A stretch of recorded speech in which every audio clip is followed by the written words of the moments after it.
Sehingga kalau teman-teman baca kisah para sahabat, orang tuh makin sering menangis, makin sering tafakur, makin dalam ilmu hikmahnya. Orang kadang sering tafakur, terus di hatinya tuh dilembutkan dengan air mata, karena air mata ini membersihkan jiwa, membersihkan hati, sehingga makin lama makin lembut, peka banget. Tafakur, nangis, makin peka. Tafakur lagi, nangis, peka. Terus aja gitu. Ternyata ini pendidikan luar biasa loh. Bahkan kalau nggak sekolah pun cukup tafakur aja, ini udah jadi orang hebat nih. Nggak usah sekolah yang sifatnya akademik misalnya, walaupun itu sesuatu yang baik. Dia nggak sekolah akademik pun, dia kerjanya tafakur aja setiap hari, itu aja udah menjadi orang yang luar biasa. Karena ini adalah sekolahnya para nabi, ini mata kuliahnya para sahabat, ini materi pendidikannya keluarga-keluarga para anbiya, tafakur. Dan ini sudah jarang dibahas di sekolah-sekolah kita. Kalau tidak dibahas di sekolah, harusnya dibahas di rumah, tetapi juga di rumah sedikit. Kalau teman-teman tahu, saya awal tahu dakwah itu gara-gara tafakur. Dulu ketika saya sekolah, pesantren namanya. Pesantren kita itu pesantren modern, campur ikhwan akhwat. Sehingga tetap aja namanya campur, ada kenangan-kenangan kayak gitu-gitu deh. Ada yang suka-sukaan gitu ya, kecuali saya doang. Kenapa? Karena saya nggak ada yang mau. Untung saya fisik biasa aja, wajah biasa aja. Terus juga secara materi keluarga saya orang miskin. Terus prestasinya juga nggak unggul-unggul amat, sehingga tidak ada yang mau. Kalau pengen sih pengen, cuma nggak ada yang mau, gimana ya? Dan saya mah apa tuh? Jadi nggak ada. Ada aja adegan-adegan kayak gitu. Belum lagi nanti pesantren kita itu pernah menjadi pesantren yang ikut lomba band. Malah salah satu band yang cukup terkenal di Aceh tuh, dari pesantren. Biasanya anak band mah dari SMA, ini mah dari pesantren. Dulu lagunya tuh lagu-lagu yang agak-agak underground. Jadi pesantren lagunya underground. Tapi macam-macam, ada yang seleranya dangdut aja, kuc-kuc hotahe. Ada yang underground, ada yang pop, Westlife dulu mah masih masa-masa Boyzone, The Moved, gitu-gitu deh. Ini pesantren. Kalau saya karena senang reggae, Bob Marley. Jadi lagu-lagunya tuh lagu-lagu reggae. Sampai akhirnya, dan waktu itu udah ada Raihan, Hijaz, lagu-lagu nasyid. Kita mah nggak suka lagu-lagu nasyid, dianggap cemen. Sampai akhirnya suatu hari ketika lagi liburan sekolah, saya lagi main bola di depan masjid. Masjid di Aceh itu kan halamannya luas-luas tuh. Kita bisa main bola di depan masjid. Ternyata di masjid itu lagi ada jamaah tabligh khuruj di situ. Kan jamaah tabligh mah khuruj antar masjid ke masjid ya, 3 hari, 40 hari gitu. Ada jamaah dari Pakistan lagi khuruj di masjid saya di Banda Aceh. Pas kita lagi main bola, pas istirahat habis main bolanya habis asar, mendekati maghrib kita istirahat, dipanggil sama salah satu amir jamaah dari Pakistan yang lagi khuruj di situ. Sini gitu, pakai bahasa Inggris. Come here. Akhirnya saya datang, duduk di sebelah dia senyumin aja, senyum orang soleh. Dari senyumnya aja udah nambah iman ya. Kalau senyum kita kan mematikan, ini senyumnya menghidupkan. Ada orang yang senyum mematikan hati, ada orang yang senyumnya menghidupkan hati. Makanya cewek-cewek kalau nggak posting, senyumlah yang menghidupkan hati. Senyumnya ditutup dengan cadar, jadi nggak kelihatan. Kalau senyum kita berlebihan, malah mematikan hati orang yang melihat. Ini orang soleh senyum ke saya, jadi saya kayak dapat ilham, dapat hidayah gitu. Oh, orang soleh ya gitu. Jadi orang yang di pesantren nggak tahu apa-apa tentang agama, hanya belajar teori saja. Saya tahu fikih sholat, saya tahu fikih puasa dan seterusnya, belajar fikih, tetapi tidak punya semangat yang baik, tidak menjadi orang yang soleh yang berimbang dengan ilmunya. Sampai amir atau pemimpin jamaah ini bilang ke saya sambil nunjuk ke langit. What's that in Indonesian? Apa itu dalam bahasa Indonesia, kata dia. Saya bilang langit. Kata dia, langit Allah cipta. Tunjuk ke pohon. Saya bilang pohon Allah cipta, kata dia. Dia cuma tahu bahasa Indonesia Allah cipta aja. Terus dia tunjuk ada sapi yang lagi merumput di depan masjid, itu sapi Allah cipta, gitu aja terus setengah jam, Allah cipta, terus Allah cipta. Tapi setelah Allah cipta, saya ngerasa ada sesuatu yang beda di dalam jiwa saya. Jadi kayak orang yang baru sadar dan baru bangun dari tidur. Itu luar biasa, kerasa banget di hati kita. Ini namanya fiqhul qulub. Pemahaman yang paling baik itu dirasa di hati, bukan hanya difahami dengan logika. Dan itulah yang disebut dengan fikih dalam Islam. Dan itu tidak akan didapatkan kecuali dengan cara-cara yang Allah ajarkan. Diajarkan oleh orang-orang ahli hikmah, materinya adalah kebesaran-kebesaran Allah dan akan sampai ke dalam hati, bukan menambah wawasan. Wawasan apa? Orang saya juga udah tahu. Langit, orang saya yang ngasih tahu. Pohon, sapi, batu, segala macam, gunung, karena rumah saya itu dekat laut, dekat gunung. Jadi kita ngabolan banget. Jadi anak kalau saya nonton si bolang tuh kayak nonton masa kecil saya. Kadang di laut, kadang di gunung. Kalau kita haus tinggal pergi ke kebun wakaf. Di Aceh tuh banyak kebun wakaf, tinggal petik aja buah kelapa, petik, manjat, petik sendiri, kupas sendiri. Banyak anak Aceh tuh ngupas kelapa itu nggak pakai golok, ngupas kelapa pakai gigi. Kelapa muda dikupas pakai gigi, kayak ngupas mangga. Makanya kita nggak pernah ke dokter gigi, copot sendiri gitu. Langsung ngupas pakai gigi, terus digeprok gitu, udah aja minum air kelapa. Pokoknya si bolang banget lah. Jadi dekat laut, dekat gunung, gunungnya kelihatan, lautnya kelihatan. Tanya, laut, saya bilang Allah cipta karang, Allah cipta gunung, Allah cipta awan, Allah cipta, dan seterusnya. Lama-lama jadi kayak nambah iman sendiri gara-gara kalimat Allah cipta. Dia mengajarkan saya tafakur. Akhirnya sejak saat itu saya mulai rutin khuruj, ikut jamaah tabligh. Namanya khuruj pelajar, setiap bulan 3 hari. Setiap bulan khuruj. Sampai di Mesir saya masih khuruj. Baru saya berhenti khuruj, walaupun tetap berteman dengan teman-teman jamaah tabligh, tetap respect dengan dakwah mereka, gara-gara ada insiden di Mesir. Bukan insiden dimarahin orang. Kalau insiden dimarahin orang udah sering lah, namanya tabligh ya, biasa dimarahin orang. Ngapain kamu sini segala macam? Masya Allah gitu aja, kita mah nggak ngelawan ya. Baru ada insiden yang buat saya berhenti itu apa? Saya lagi bayan. Saya di Mesir itu kelas tahun kedua lah, semester 3. Tahun kedua di Al-Azhar. Saya bayan, kan di tabligh mah kalau lagi di masjid ada namanya bayan, ceramah di depan. Saya bayan 1 jam. Setelah selesai bayan ada seorang bapak-bapak salaman sama saya. Assalamualaikum, waalaikumsalam. Dia ternyata tadi itu duduk di depan saya. Siapa namanya? Saya sebutin. Dari mana? Dari Indonesia. Oh, belajar di mana? Di Al-Azhar, saya bilang. Kata beliau, saya ini ngajar di Al-Azhar, profesor kamu. Wah, ternyata yang dengar bayan saya adalah dosen saya sendiri, cuman beda semester gitu. Dosen tafsir Al-Quran semester terakhir. Yang nanti saya akan ketemu beliau. Kalau nanti udah semester terakhir. Saya itu dosen kamu di Al-Azhar. Nih ya, kamu tuh tadi pas bayan banyak salah. Aduh, banyak informasi yang keliru, banyak hadis-hadis yang gak kayak gitu, banyak tafsiran yang keliru dan seterusnya. Oh gitu Prof, maaf saya nggak tahu segala macam.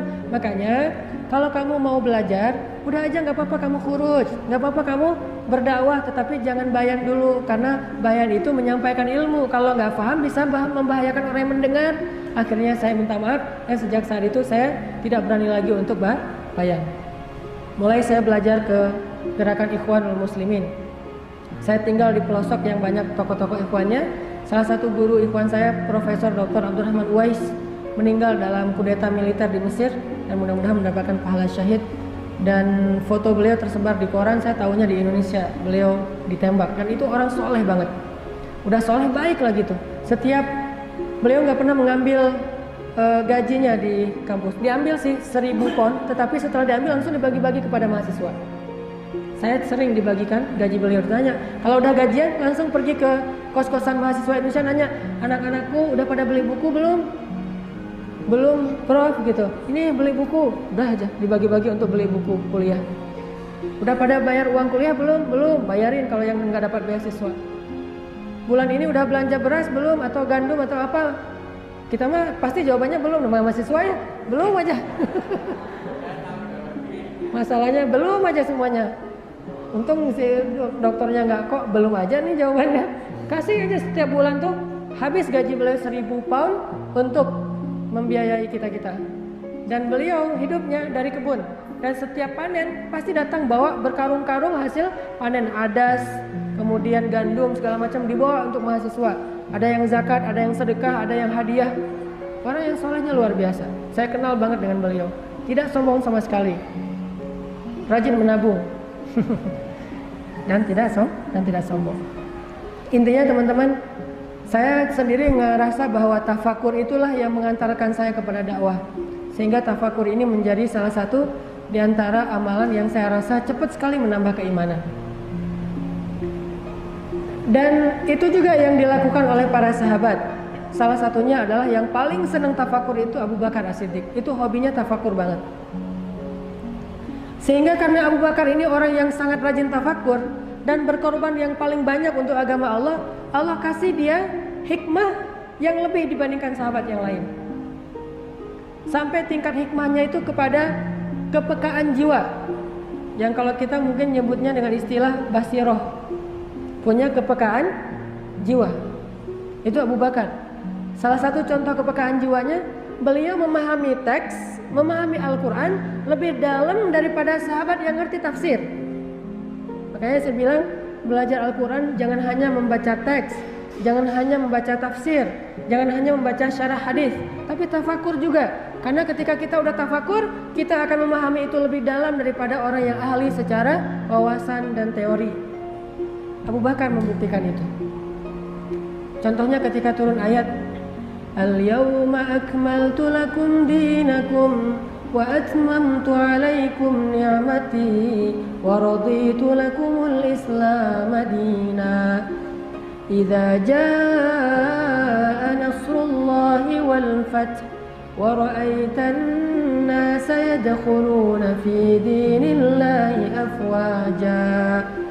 Ketika ayat ini turun, ayat tentang sempurnanya agama, sudah lengkap semua syariat, maka semua para sahabat itu bertakbir karena bahagia. Allahu Akbar, Allahu Akbar, agama sudah sempurna, syariat sudah utuh, syariat sudah lengkap, bertakbir semuanya, kecuali Abu Bakar menangis.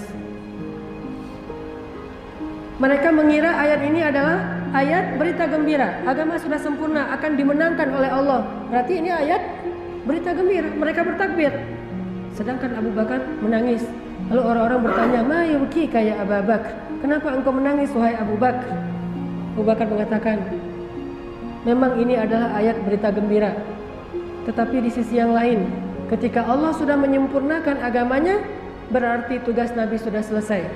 Dan jika tugas Nabi sudah selesai, berarti sebentar lagi Nabi akan kembali kepada Tuhannya dan akan berpisah dengan kita. Baru para sahabat menangis semuanya. Jadi loadingnya beda. Kalau Abu Bakar tuh nggak ada buffering, cepat gitu. Kenapa nggak ada bufferingnya? Loadingnya cepat karena beliau punya kepekaan jiwa yang lebih dan memahami teks lebih dalam daripada orang ahli tafsir. Ibnu Abbas saja nggak sepaham itu. Padahal Ibnu Abbas ini hibrul ummah, ahli Al-Quran. Salim Maula Abi Huzaifah, hamil Al-Quran.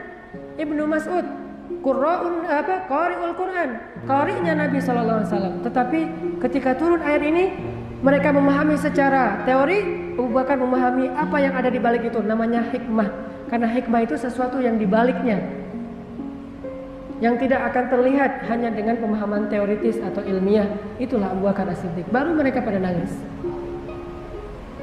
Gitu juga ketika turun ayat idza jaa nasrullahi wal fath, saat Fathu Makkah. Ketika Fathu Makkah, semua orang wara'aitan nasa yadkhuluna fi dinillahi afwaja. Orang berbondong-bondong masuk Islam. Bahkan yang dulunya memusuhi Islam sekarang menjadi pembela Islam, seperti Ikrimah, seperti Sofwan, seperti Suhail. Banyak orang-orang yang benci kepada Islam sekarang menjadi pemeluk Islam. Sehingga seolah-olah dakwah ini sudah berada di puncaknya, sudah menang. Maka Abu Bakar pun menangis. Orang-orang bertanya lagi, ya Abu Bakar, bukankah hari ini hari bahagia? Ketika manusia berbondong-bondong masuk Islam dan dakwah kita sudah dimenangkan, kenapa engkau menangis? Kata Abu Bakar, ma ba'dal kamali illa nuqsan. Tidak ada yang terjadi setelah kesempurnaan kecuali kekurangan. Artinya kalau udah sampai di puncak, maka yang setelahnya adalah penurunan. dia bisa melihat sesuatu yang setelahnya. Kalau kita masih belum di puncak, berarti ini akan naik terus nih. Tapi kalau udah di puncak, yang setelahnya adalah turunan. Maka tidak ada setelah hari ini yang penuh dengan kesempurnaan kecuali kekurangan. Dan apa yang dimaksud dengan kekurangan? Yang pertama, kekurangan itu adalah kita akan ditinggalkan oleh Rasulullah SAW. Itu nukson pertama yang sangat menyedihkan. Nukson kedua, terjadinya fitnah, di mana orang-orang banyak yang keluar dari Islam dan munculnya nabi-nabi palsu. Fitnah di zaman Abu Bakar. Tetapi di balik semua itu tetap menunjukkan bahwa punya firasat yang dalam. Karena Abu Bakar ini orang yang suka tafakur, dan dengan tafakur itu Allah melembutkan jiwanya sehingga Abu Bakar dikenal dengan orang yang istilahnya raqiqul qulub, raqiqul qalb, orang yang hatinya lembut sekali, peka banget. Raqiqul qalb, hatinya riqqah, sangat lembut. Bahkan ketika Rasulullah sakit, lalu Rasulullah meminta Abu Bakar yang jadi imam, kan suruh Abu Bakar untuk menjadi yaumun nas, menjadi imam bagi orang-orang. Kata Rasulullah kepada Bilal, ya Bilal, cari Abu Bakar, suruh dia jadi imam. Lalu Bilal mencari-cari Abu Bakar, nggak ketemu. Mungkin Abu Bakar lagi di kebunnya atau di pasar. Karena ini sudah waktunya sholat, akhirnya Bilal berinisiatif menyuruh Umar jadi imam. Bayangin, ini ijtihadnya Bilal. Karena menurut Bilal kalau nggak ada Abu Bakar ya Umar. Dan benar juga, sesuai dengan nanti urutan khilafah, habis Abu Bakar Umar. Jadi Bilal juga ngerti. Cuman dalam hal ini Rasulullah nggak setuju. Begitu Umar kata Bilal, ya Umar, kamu jadi imam, Rasulullah nggak bisa ke masjid, lagi sakit. Oh gitu, ya udah dikumpulin orang. Begitu Umar bertakbir, kan suara Umar itu keras banget tuh, Allahu Akbar. Dan Nabi rumahnya di sebelah masjid. Mendengar suara Umar, apa kata Nabi? La, amma hadza fala.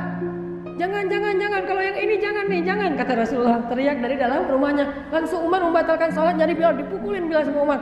Lo ngapain lo nyuruh gua jadi imam, Rasulullah aja gak setuju, kata Umar. Nabi saking gak setujunya tuh sampai teriak-teriak, la, gak boleh, yang ini gak boleh jadi imam. Maksudnya gak boleh dia jadi imam selama masih ada Abu Bakar. Akhirnya Umar langsung balik badan nyari, bok Bilal. Aduh Umar, ya Bilal, celaka kamu, kata Umar, kenapa kamu suruh saya sementara Rasulullah nggak setuju? Kata Bilal, emang sih Rasulullah tuh nyuruhnya Abu Bakar, cuma nggak nemu. Saya udah ngepo-ngepoin, nggak ada yang aktif handphonenya. Di miss call nggak diangkat, di japri nggak dibaca, nggak ke-read aja tuh. Atau gimana, ini udah waktunya sholat.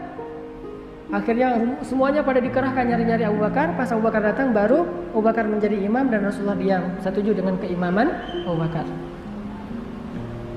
Nah, ketika Rasulullah menyuruh Abu Bakar jadi imam, Aisyah protes. Padahal Aisyah itu anaknya sendiri, anaknya Abu Bakar, protes. Ya Rasulullah, suruh orang lain, jangan Abu Bakar.